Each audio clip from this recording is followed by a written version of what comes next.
আসসালামু আলাইকুম প্রিয় শিক্ষার্থীরা। আশা করি তোমরা সবাই অনেক ভালো আছো। আজকে তোমাদের অনুশীলনী 2.2 এর 17, 18 এবং উদাহরণ 23 নাম্বার অঙ্ক করাবো। তাহলে চলো শুরু করা যাক। 17 নাম্বার অঙ্কে বলছে নিচের অন্যগুলো থেকে ডোমেন ও রেঞ্জ নির্ণয় করো। এখন আমাদের এখানে জানতে হবে ডোমেন এবং রেঞ্জ কি। আমাদের অন্যয়ের প্রথম উপাদান নিয়ে গঠিত সেটকে বলা হয় ডোমেন। ডোমেনকে ডিএফ দ্বারা প্রকাশ করা হয় এবং অন্যয়ের দ্বিতীয় উপাদান নিয়ে গঠিত সেটকে রেঞ্জ বলে। রেঞ্জকে আরএফ দ্বারা প্রকাশ করা হয়। এখন আমাদের এইখানে দেখো 17 নম্বর অঙ্কে কিন্তু অন্যয় দেওয়া আছে 8। 8 সমান একটা ক্রমজোড় আকারে দেওয়া আছে 21, 22, 23। এর সেটও দেখো একটা অন্যয়। এই অন্যয়ের ক্রমজোড় আকার আছে -24, -1, 1, 0, 1, 1, 1, 2, 4 এবং এফ এর একটা ক্রমজোড় হাফ, 0, 1, 1, 1, -1, 5 ডিভাইডেড 2, 2, 5 ডিভাইডেড 2, -2। তাহলে 17 নাম্বার ক দেওয়া আছে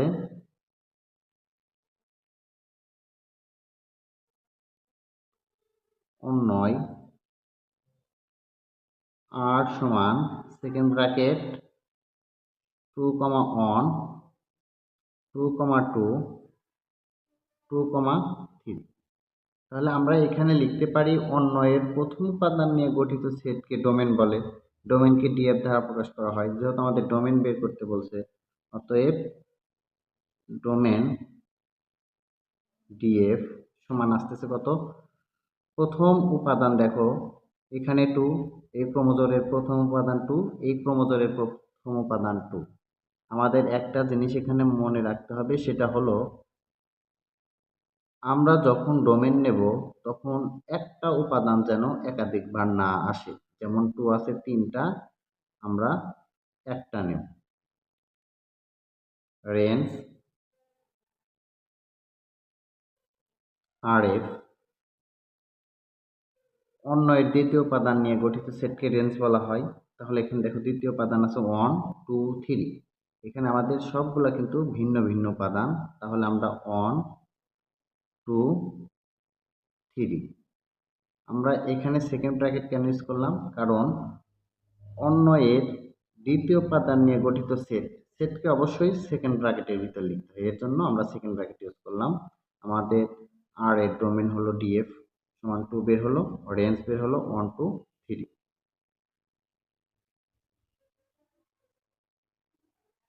খ নাম্বারটা দেখি। খ নাম্বার দেওয়া আছে এস সমান -24, -1, 1, 0, 0, 1, 1, 2, 4 সেকেন্ড ব্র্যাকেট। আমাদের সেম একই। অতএব ডোমেন ডিএফ সমান আমরা কি লিখতে পারি? ডিএফ সমান দেখো এখানে -2, -1, 0, 1, 2। আমাদের সবগুলা কিন্তু ভিন্ন ভিন্ন উপাদান। -1, -2, -1, 0, 1, 2। তারপরে রেঞ্জ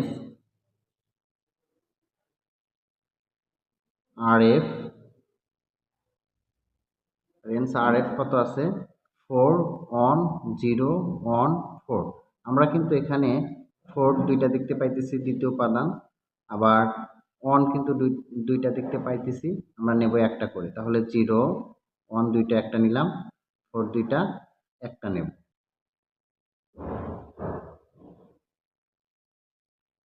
তারপরে ঘ নাম্বার যদি লক্ষ্য করি তাহলে দেখতে পাই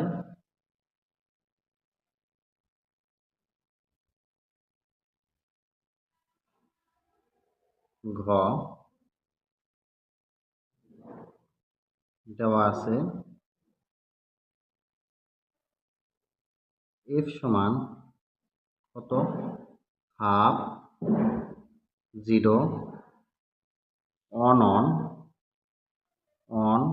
মাইনাস অন, 5 to 2, 5 to -2।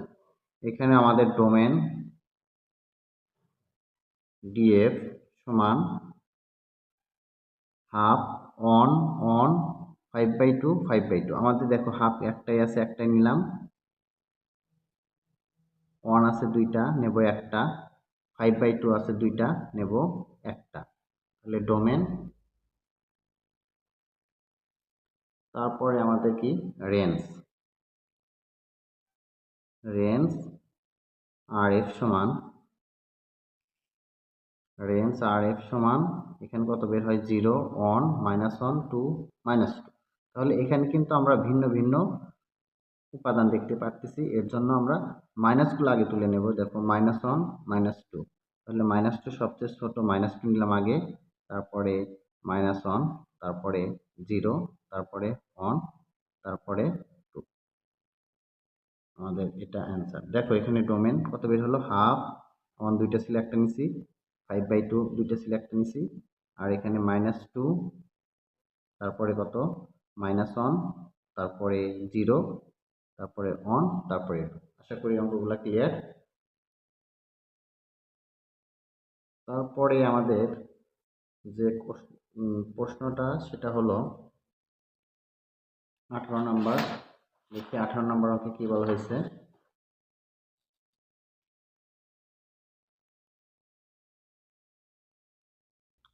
18 নম্বর অঙ্কে বলা হয়েছে নিচের অন্যয়গুলোকে তালিকা পদ্ধতিতে প্রকাশ করো এবং ডোমেন ও রেঞ্জ নির্ণয় করো। দেখো আর সমান দেওয়া আছে x comma y such that x belongs to A, y belongs to A, এবং একটা শর্ত এক্স প্লাস ওয়াই সমান অন, যেখানে এর মানটা দিয়ে দিছে। এর মান দেওয়ার কারণ আমাদের এই এক্স এর মানগুলা এর মধ্যে, আবার ওয়াই এর মানগুলাও এর মধ্যে, তাহলে আমাদের কিন্তু এটা প্রয়োজন হবে। 18 ক, তাহলে আমরা তুলে নেই, দেওয়া আছে প্রথমে এর মানটা আমরা উঠায় নেই। দেওয়া আছে এ কত, -2, -1, 0, 1, 2। তারপরে আমাদের আর কত দেওয়া আছে, x comma y such that x belongs to A, y belongs to A, এবং এক্স প্লাস ওয়াই সমান কত, 1। আমাদের এখান থেকে যে কাজটা করতে হবে, এই যে এখানে শর্ত আছে, এই শর্ত থেকে সবসময় ওয়াইকে ফ্রি করতে হবে। শর্ত হতে ওয়াইকে ফ্রি করতে হবে। তা এই তালিকা পদ্ধতি যতগুলা দেওয়া আছে, আমাদের এই অন্যয়গুলো যত দেওয়া আছে তালিকা পদ্ধতিতে প্রকাশ করতে বললেই শর্ত ওয়াইকে ফ্রি করতে হবে। তাহলে শর্ত মতে এক্স প্লাস ওয়াই সমান কত, 1। এখান থেকে যদি আমরা ওয়াইকে ফ্রি করতে চাই তাহলে অবশ্যই আমাদের লিখতে হবে ওয়াই, এক্স আছে প্লাস, ওই সাইডে গেলে মাইনাস, 1 মাইনাস এক্স। এখন আমাদের এখানে লিখতে হবে এক্স এর মানের জন্য কার মান নির্ণয় করব, ওয়াই এর মান। ওয়াই এর মান নির্ণয় করি এবং ছক আঁকি।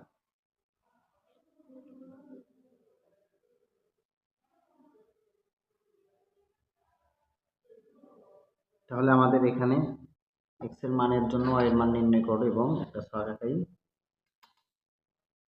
ছক কয়টা হবে, এর মানের উপর ভিত্তি করে, অথবা এক্স বিলংস টু এ যদি বি থাকতো তাহলে আমাদের এখানে বি দেওয়া থাকতো, তখন বির মানের উপর ভিত্তি করে আঁকাইতাম। এর মান কয়টা আছে, একটা, দুইটা, তিনটা, চারটা, পাঁচটা, আর একটা এক্সট্রা, তাহলে এই 6টা। তাহলে আমাদের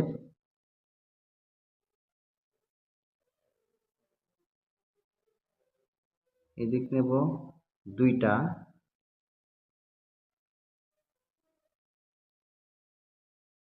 আর এদিক কয়টা, 6টা। তাহলে -2 -1 0 1 2। আমরা এখন কি করব? আমরা এই x এর মানের উপর ভিত্তি করে y এর মান বের করব। দেখো x এর মান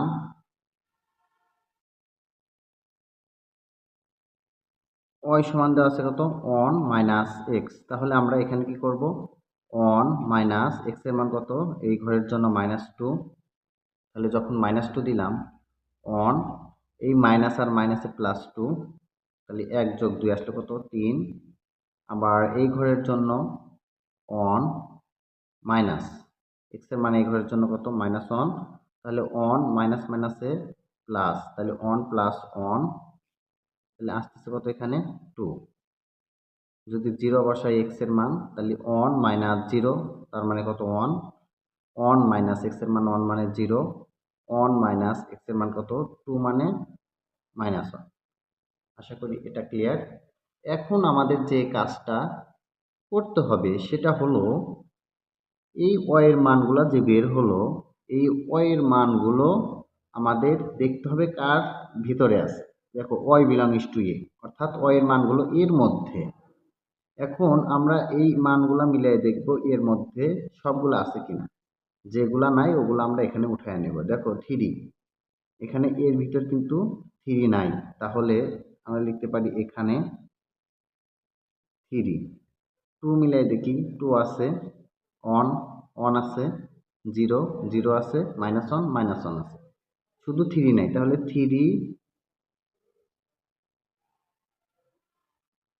does not belongs to, কার মধ্যে নাই? 3 কার মধ্যে নাই? এর মধ্যে। তাহলে 3 does not belongs to a। এখন আমার এখানে একটা কথা, সেটা হলো এই y এর মান যদি belongs to দিয়ে b থাকতো, তাহলে আমাদের এখানে b এর একটা মান থাকতো, আমরা কিন্তু y এর মানগুলো b এর সাথে মিলাইতাম। আচ্ছা, এখন 3 যেহেতু এর মধ্যে নাই, অতএব এই 3 এর ক্রমজোড় -2 কত? 3, যেহেতু অন্য ক্রমজোড় আকারে থাকে, এর জন্য এই -2 3 এর ক্রমজোড়টা কি হতে পারবে না? অন্যয়, আর হতে পারবে না। তাহলে অন্যয় আর সমান লিখতে পারি এই ক্রমজোড়টা বাদ, তাহলে আসতেছে এই ক্রমজোড় 1 -1 2, এই ক্রমজোড় কত? 0 1, আর এই ক্রমজোড়ে আছে কত?